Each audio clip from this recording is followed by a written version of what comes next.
Waarskynlikheidsverdelings verteenwoordig die waarskynlikheid van verskillende uitkomste in 'n stochastiese veranderlike en is sentraal tot data-analise en besluitneming.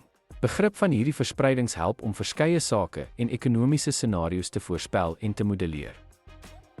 Waarskynlikheidsverdeling sluit tipes soos normale, binomiale en Poisson-verdelings in, elk geskik vir verskillende tipes data. Die normale verspreiding of klokromme verteenwoordig data met 'n simmetriese gemiddelde en variansie, wat algemeen in natuurverskynsels voorkom. Binomiale verspreiding modelleer die waarskynlikheid van 'n spesifieke aantal suksesse in 'n vaste aantal proewe, nuttig in kwaliteitsbeheer. Poisson-verdeling meet die waarskynlikheid dat 'n gegeewe aantal gebeurtenisse binne 'n vaste tyd of ruimteinterval plaasvind, toegepas in logistiek en toubestuur. Om die toepaslike verspreiding te ken, maak meer akkurate voorspellings en risikobepaling moontlik.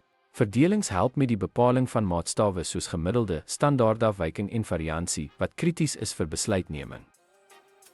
Die vergelyking van verskeie waarskynlikheidsverspreidings help besluitnemers om die geskikste model te kies vir die voorspelling van uitkomste.